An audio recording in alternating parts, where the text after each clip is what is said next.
Assalamualaikum warahmatullahi wabarakatuh. Selamat pagi anak-anak, bagaimana kabarnya hari ini? Semoga sehat selalu dan semoga kita selalu dalam lindungan Allah Subhanahu wa taala. Amin. Hari ini kita akan belajar sejarah kebudayaan Islam di bab 3, yaitu tentang hijrah ke Habasyah, ke negeri Habasyah. Tapi sebelum masuk ke pelajaran, alangkah baiknya kita membaca doa terlebih dahulu ya. Yuk kita baca doa bersama-sama. Bismillahirrahmanirrahim. Raditu billahi robba wa bil islami dina wa bi Muhammadin nabiyyan wa rasula. Rabbi zidni ilma warzuqni fahma.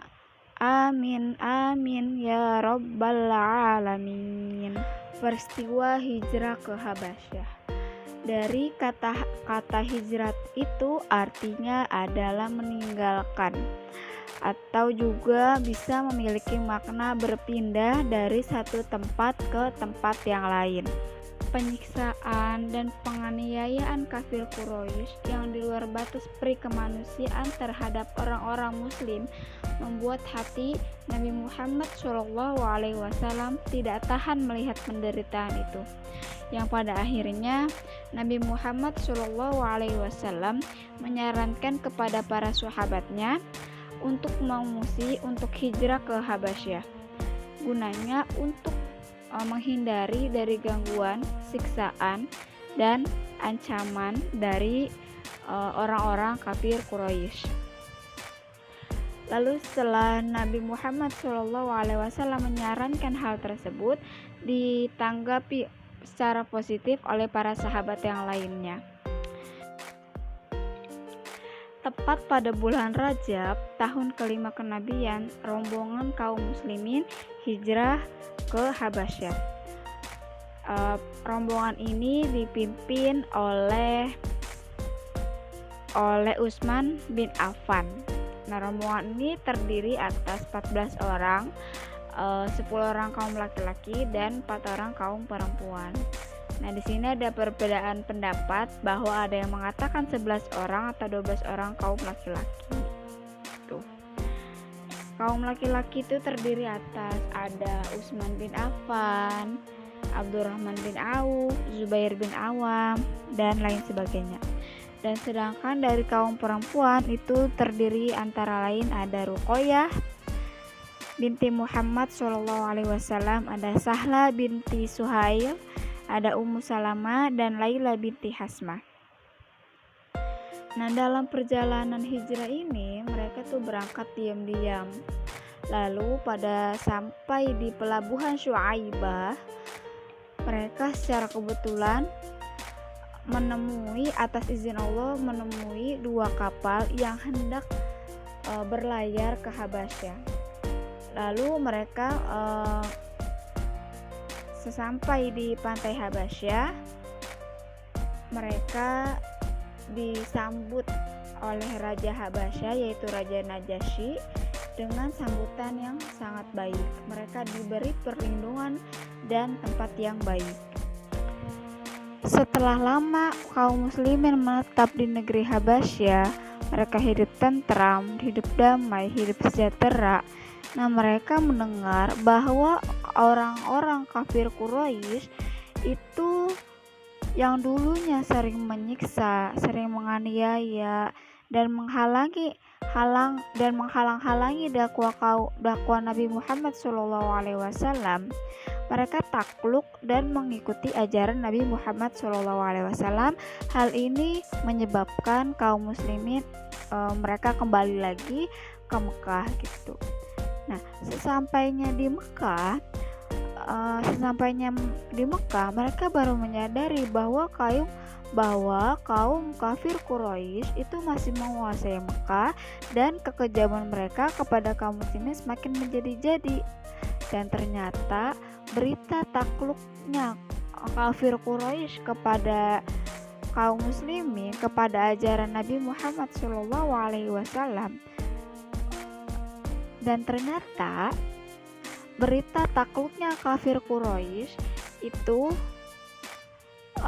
takluk kepada ajaran Nabi Muhammad SAW itu adalah kebohongan yang direkayasa oleh kaum kafir Quraisy. Nauzubillahi min dzalik. Selain hal itu, ketidakpahaman akan bahasa penduduk Habasyah itu juga menjadi salah satu alasan mereka kaum muslimin untuk kembali ke Mekah. Itu hijrah ke Habasyah tahap pertama. Lalu hijrah Habasyah ke tahap yang kedua. Pada hijrah ke Habasyah tahap kedua ini perjalanannya tidak semudah di hijrah yang pertama. Karena orang-orang kafir Quraisy ini meningkatkan kewaspadaannya untuk menggagalkan upaya hijrah tahap kedua. Namun atas izin Allah Subhanahu wa taala, atas ridho Allah melapangkan perjalanan hijrah kaum muslimin ke negeri Habasyah sebelum orang-orang kafir Quraisy mengetahui.